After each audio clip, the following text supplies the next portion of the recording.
Jennetta Billhimer, and I am the Director of Association for Wise Childbearing. I'm here with one of our wonderful advisors, Suzanne Arms.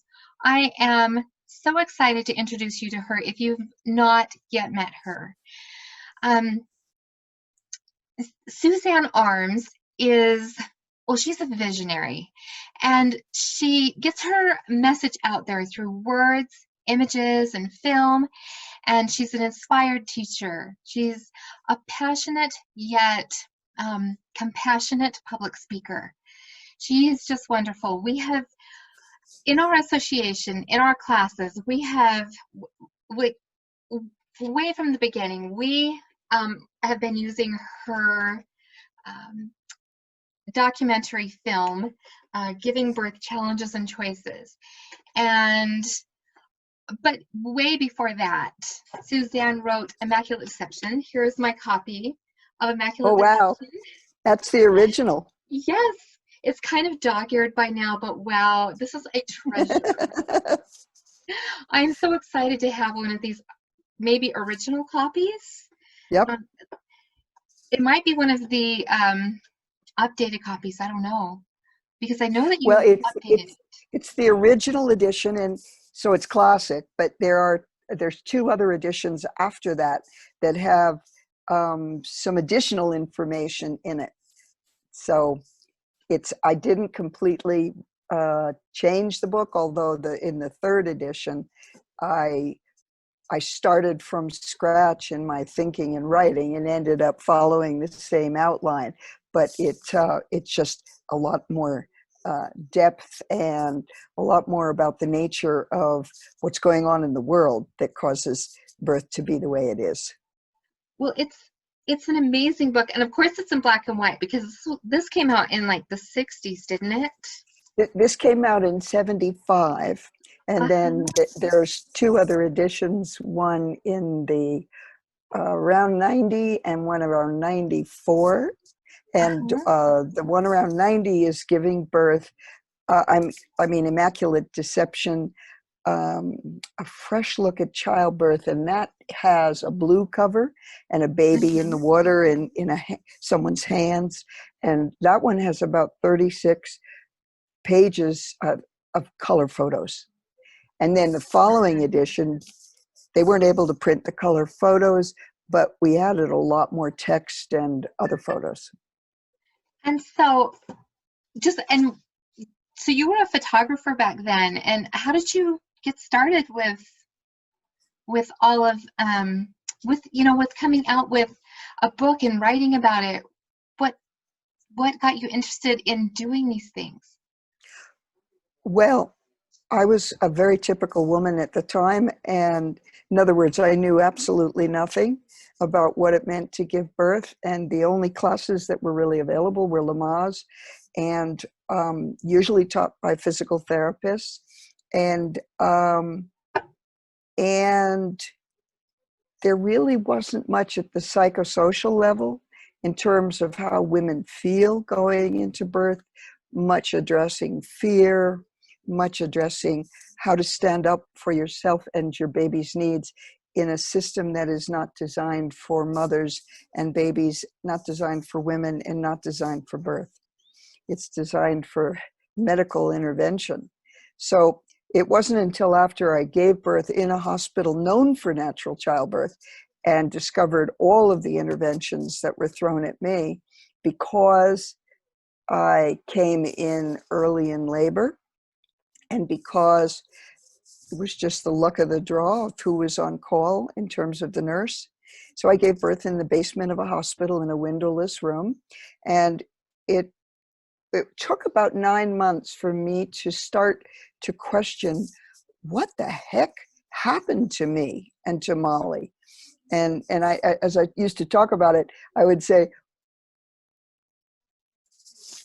what was the truck that hit us and who was the driver? And unlike a lot of women, I wanted answers. So I started interviewing people. I started going to the medical libraries. In those days, they were closed to lay public, and I had to sneak in, and I had to get people who were in medical school to let me into the library. And of course, everything about birth was in the basement of the library, hidden away. So that's what I did. I started researching, interviewing, attending women in birth in the United States, around the country, where they would allow me in, where the woman would allow me in, the hospital would allow me, going to home births where I could, and then going to first England, and then Denmark, and then Holland, all this in 1973, to research, and also to the Frontier School of Nursing, the Frontier Nursing Service, which was the first nurse midwifery training program in the United States, and that was in Hayden, Kentucky. So I think the timing was right.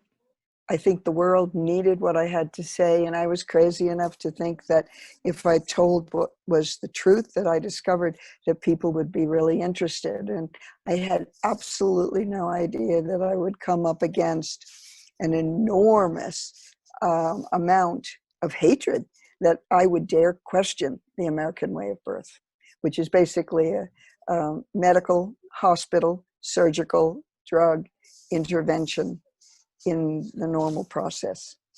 And that's what started me on my way.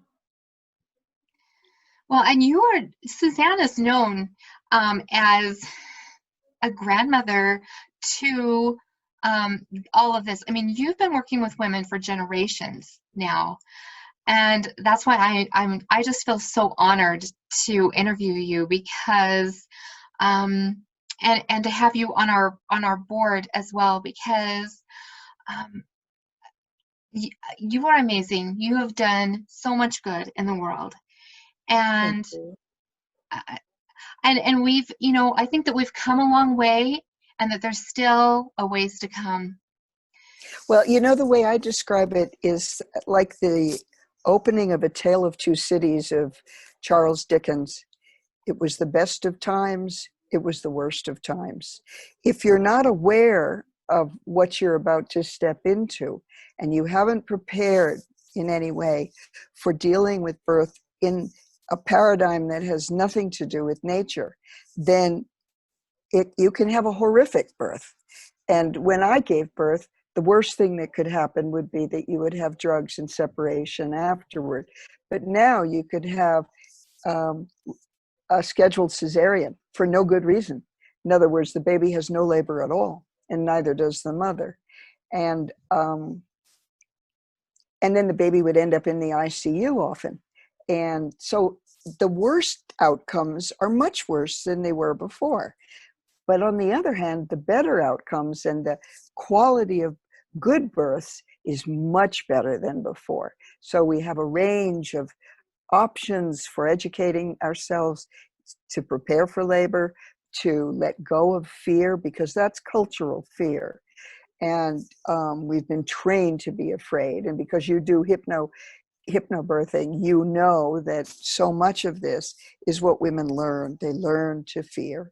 And fear runs completely counter to what the natural process is asking for, which is for a woman to allow that opening of her body, to allow the sensations of contractions without tightening and resisting them and fighting it, which is what causes so much pain and fear and discomfort, and then that whole cycle. So it was the best of times, it was the worst of times. And I would say that in terms of healthcare in general, there's so much more sophistication for those who are able to make use of it, who can afford it if they can't get insurance to pay for it, like naturopathy and homeopathy and Ayurvedic and herbs, in terms of keeping ourselves healthy and in terms of improving the quality of our food, because the soil is so degraded in modern societies from pesticides and overuse and huge monocrops. So the problem is that people are so afraid of birth, they don't usually do what they need to do to get educated. They're scared in the first place. So to get them thinking about it, it really needs to happen before they're pregnant, because when they're pregnant, they're focusing on, oh my God, and it's going to hurt intolerably, And it's going to be 14 to 20 hours of horrific, the whole Because thing. they hear all of So, these horror stories, and everyone seems so afraid, and it doesn't seem like it could possibly be just a normal, natural thing that the body does. right. Because you And so also, that's, of course, have a lot of machines around you and different things, so there is a lot of fear. yeah, and they all give the same message, which is if a problem isn't happening now, it will soon happen. You can Yes. expect a catastrophe. So the other thing is that we have this absolute love of technology and an appreciation, some people, for good science. And science is really important, but science is showing what biology and traditional indigenous wisdom has always known, that women know how to birth. You don't have to teach them. That babies know how to birth. They're active in the process. You don't have to, they're not the passive passenger. So with our love of technology and the idea that we can create a Tesla car, that we can go to the moon, that we can do all these amazing things, the notion is, well, why should a woman bother to go through A, all those hours, B, to have all those sensations, many of which are scary or unpleasant, when you don't have to, when there's drugs, when there's surgery, and you can be unconscious.